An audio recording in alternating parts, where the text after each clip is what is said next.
bonjour, et voilà, on est ravis, vraiment on est ravis. Hein.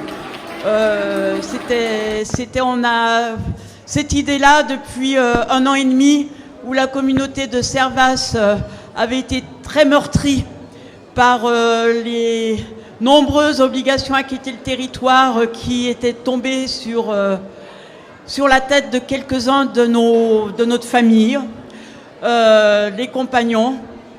Et on avait senti que se rassembler, c'est-à-dire les communautés de la région, les compagnes et les compagnons qui vivent tous sur cette menace d'expulsion, que ça faisait chaud au cœur d'être ensemble, même si ça ne change pas les lois, ça nous permet de tenir debout.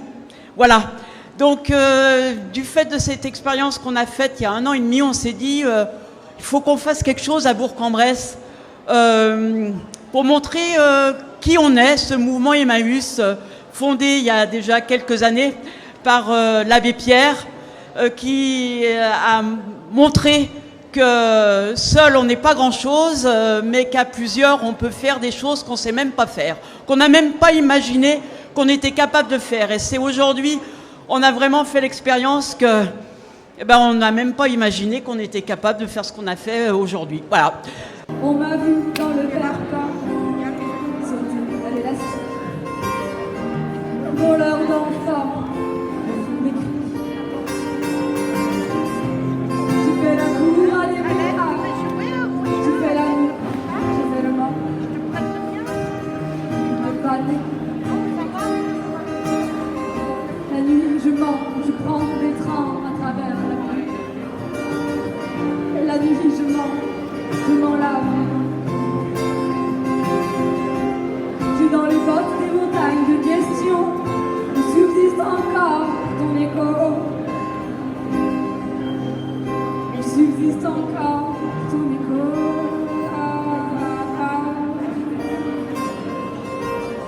On m'a vu dans le Vercors sauter à l'élastique, voleur d'enfants.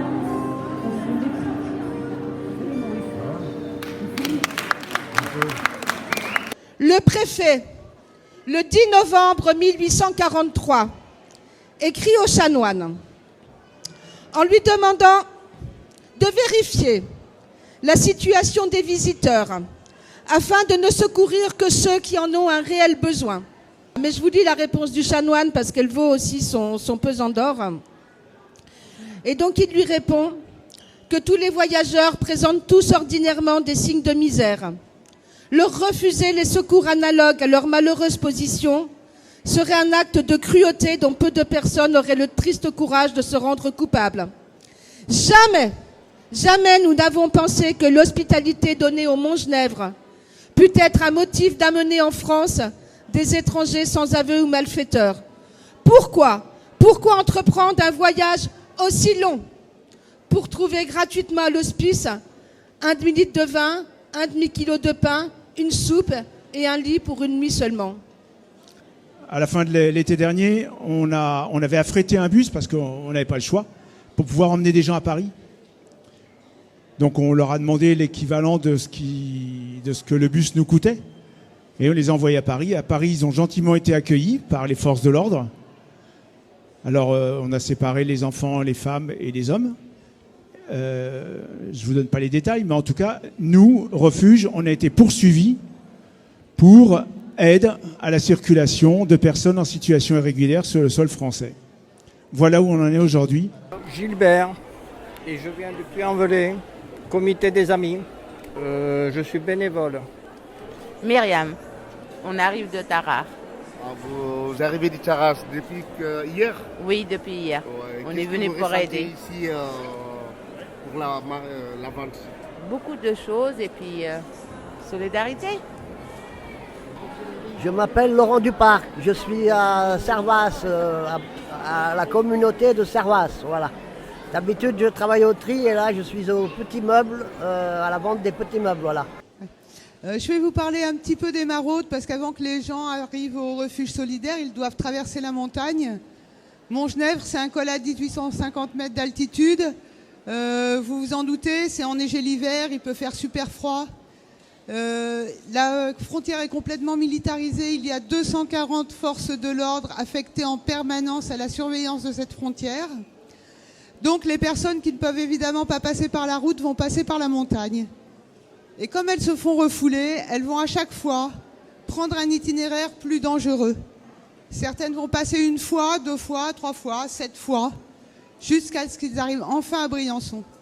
Tous les soirs, les maraudeurs vont partir avec un sac à dos rempli de thermos d'eau chaude, de vêtements secs, de couvertures de survie, et vont aller sur le territoire français à la rencontre de ces personnes en leur proposant de les descendre en voiture jusqu'au refuge solidaire. Ou, si elles ne souhaitent pas monter dans les véhicules, leur indiquer le chemin le plus pratique, voire les accompagner sur le chemin le plus facile pour rejoindre ce refuge. Entre Montgenèvre et le refuge, il y a 15 km. Et donc nous allons sur Calais, Grande-Sainte, où là aussi nous avons une frontière un peu particulière, des gens bloqués, et un petit havre de paix. Merci Sylvie. Je suis très inquiète pour tous ces enfants qui vivent la terreur de leurs parents, ces enfants qui ont été coincés pendant des mois en Grèce, en Hongrie, en Turquie. Qu'est-ce qu'ils vont penser de ce monde ? Et donc voilà, c'est aussi beaucoup pour ça qu'on fait ça, et aussi pour calmer notre colère. Parce qu'avec Emmaüs, tous les vendredis, on va apporter un repas. C'est pas grand-chose, hein, ça n'est qu'un repas. En ce moment, ils sont 650 personnes au bout de la communauté. Et on est tous les vendredis, on revient en colère. Et tous les vendredis, on revient le soir chez soi. Et tous les vendredis, on se dit, mais qu'est-ce qu'on peut faire ? Voilà, alors cette maison, elle calme cette colère. C'est déjà beaucoup. Merci à vous. Jean-Marc. Vous venez d'où, s'il vous plaît? On vient du Puy-en-Velay, en Haute-Loire, à 70 km au sud-ouest de Saint-Étienne. Et vous êtes venu faire quoi ici aujourd'hui à la grande vente de Emmaüs? Et donc nous on est Emmaüs Haute-Loire, et donc on participe aux réunions de région, et on a été informé qu'il y avait cette vente solidaire ici à Bourg-en-Bresse. Et donc on a décidé, le comité d'amis du Puy, on a décidé d'y participer.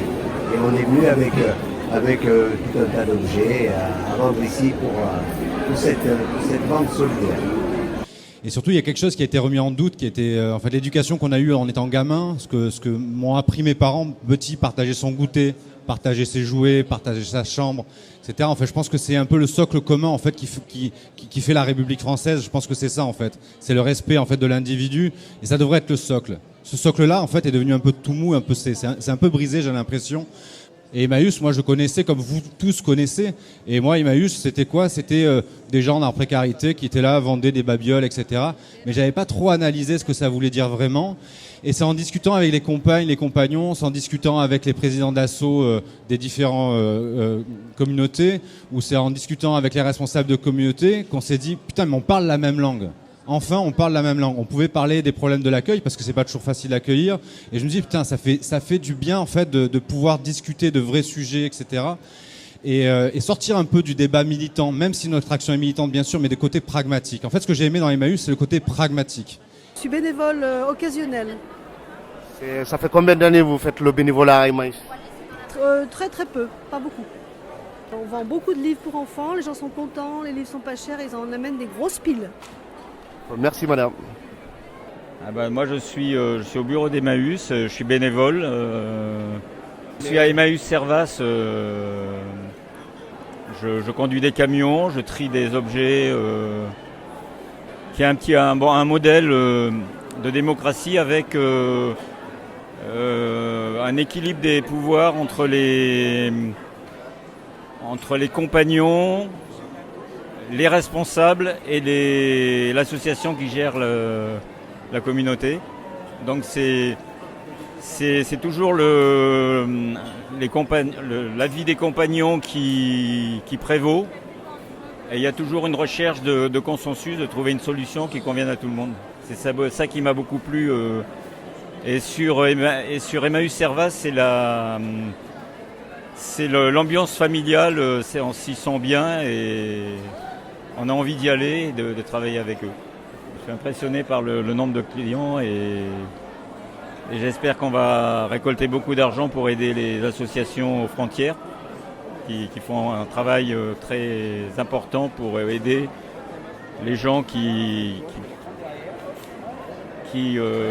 risquent leur vie à traverser des montagnes ou des mers. Je viens du Brésil. Je suis un exilé politique du gouvernement de Bolsonaro, avec des centaines d'autres Brésiliens qui défendent les droits humains dans mon pays. Je suis actuellement à Paris. Je travaille pour Emmaüs International en tant que représentant extérieur de l'OCU, qui est l'Organisation pour la citoyenneté universelle. Bourg-en-Bresse, enfin Servas. Vous êtes compagnon ou bénévole? Alors je suis bénévole depuis hier. Je crois qu'on a été un peu victime de notre succès, à savoir qu'il y a eu énormément de monde dès le départ et voilà, c'est une bonne chose. Et ça va permettre aussi aux personnes, d'une part, d'acheter des choses, mais aussi peut-être de connaître un petit peu les communautés d'Emmaüs et puis également de pouvoir connaître nos luttes, nos combats et pourquoi on est là aujourd'hui.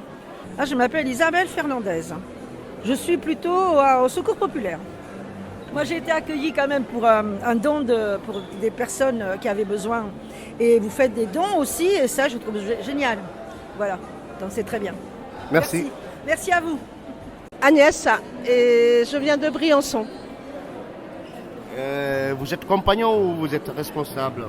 Je suis ni compagnon ni responsable, je suis dans une association qui s'appelle Tous Migrants et qui aide les personnes qui arrivent à la frontière franco-italienne.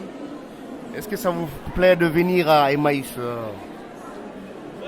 Alors c'est plus que ça, c'est que vraiment aujourd'hui on est hyper impressionné de votre capacité à rassembler du monde autour d'un événement à la fois un peu commercial bien sûr, mais aussi très chaleureux, très, très festif, avec que des gens qui sourient, que des gens qui se causent entre eux, et ça c'est magnifique. Au vu de circonstances exceptionnelles, les États ont le droit de rétablir le contrôle aux frontières pour une durée de 6 mois, de faire une demande à l'Europe pour fermer les frontières pour une durée de 6 mois. Donc en France, le rétablissement des contrôles aux frontières intérieures de l'Europe a été demandé en 2015 par l'État français pour 6 mois.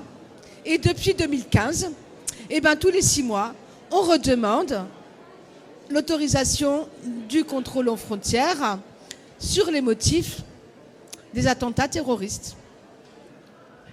Cuando en 2013 en São Paulo llegaron más de 100.000 haitianos en una situación de muchísima vulnerabilidad.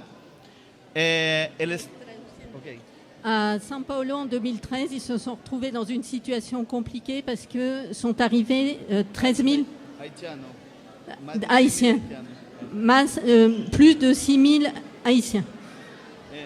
Y justo el gobierno local y el gobierno nacional empieza a hacer una discusión de quién era responsable por acoger a estos haitianos que llegaban a São Paulo. Ensuite, il y a eu une discussion entre le pouvoir local et national pour savoir qui devait prendre la responsabilité de la gestion de ces migrants.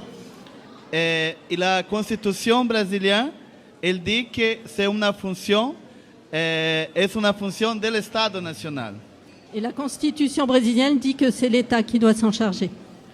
Pero el alcalde de la época, él dijo, no, yo voy a construir una política local de migración. Mais le maire s'est opposé, il a dit que lui, il allait construire une réponse locale à cette question.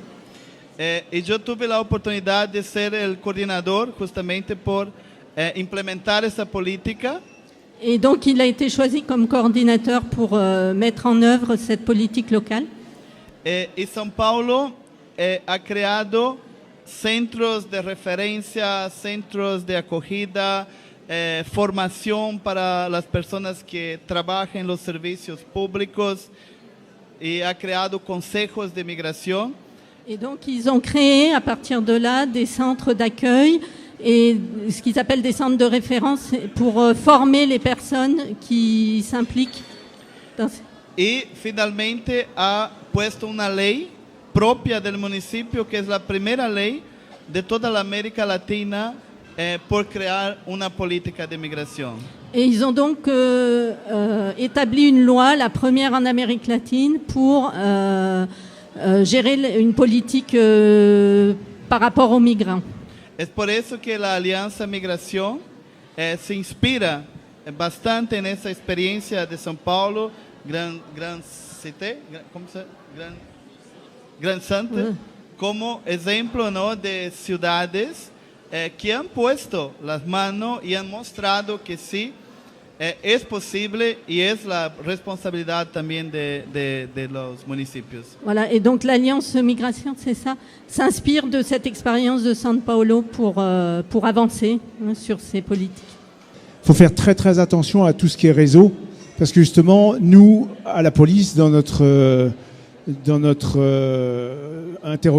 édition par rapport à, vous savez, ce transport qu'on a fait vers Paris, on nous reproche justement d'être en bande organisée. Et ça, c'est terrible. Si on est trop en lien avec Calais, on va nous taper sur les doigts. Alors faisons-le, mais discrètement. Bon, Roland. Vous êtes de Cambrai? Non, Nord-Isère. Nord-Isère. Ouais. Vous êtes client ou vous êtes compagnon ou assistant Client. Oui. Donc vous êtes venu acheter quoi, par exemple? Non, par curiosité. Si ma femme elle cherche des meubles, mais moi je viens curieux. D'accord. Vous avez appris comment il y a une grande vente aujourd'hui à Servas, à Bourg-en-Bresse? Ma femme elle est beaucoup sur Internet et il y avait des annonces. Je suis Bamamadou Baïdo, je suis un compagnon de Emmaüs Servas Lan. Je suis compagnon, ça fait 10 mois depuis que je suis venu. Tout ça se passe très bien. Et puis aujourd'hui, on a une grande vente à Bourg-en-Bresse. Je suis très content de participer à faire la grande vente. Donc moi, c'est Nadir, donc je suis co-responsable de la communauté d'Annemasse. Ça fait combien d'années vous êtes à Annemasse? Alors, je suis arrivé à Annemasse, depuis le mois de mars 2022. C'est une vente solidaire au profit donc, des victimes des frontières. Et c'est tout ce qui si on est là aujourd'hui, c'est pour toutes les personnes qui sont en situation de précarité et d'exclusion. Voilà. Donc c'est un truc qui nous anime. J'entends à la radio, la Russie envahit l'Ukraine, une guerre, des gens qui partent en exil, et qui vont arriver ici chez nous. Et avec les potes, on se dit putain, ça repart, il faudra remettre des tentes Quechua, etc. en place. Et en fait, même le maire de mon village, qui est un jeune maire, qui est un peu un bébé Ciotti, je pense que tout le monde connaît un peu Éric Ciotti, donc pas très favorable à l'accueil en général. Et là, en fait, tous les élus sont oui, on va accueillir, on va s'organiser. Marlène Schiappa qui fait appel aux citoyens d'ouvrir leurs portes. On fait même appel d'aller chercher ces gens dans leur pays pour les faire revenir, etc. Et on voit que tout s'est bien passé. On voit en fait qu'il y a eu plusieurs millions de personnes qui sont arrivées en Europe, plusieurs 100 000 en France. Et il y a quand même 6 millions de personnes qui sont parties de chez elles. Hein. Et on voit que tout s'est bien passé. En fait, il y a une volonté du gouvernement et de l'État que, tant mieux, hein, je veux dire, hein, mais que cette immigration se passe bien. Et elle s'est bien passée. Toutes les actions en justice, tout ce qu'on fait, les petites mains, etc., c'est aussi pour montrer dans l'histoire, pour quand on lira ça 200 ans plus tard, qu'on sache qu'il y avait aussi des gens qui n'avaient pas envie que ça se passe comme on nous l'impose. Voilà, en tout cas, merci à tous et bonne continuation.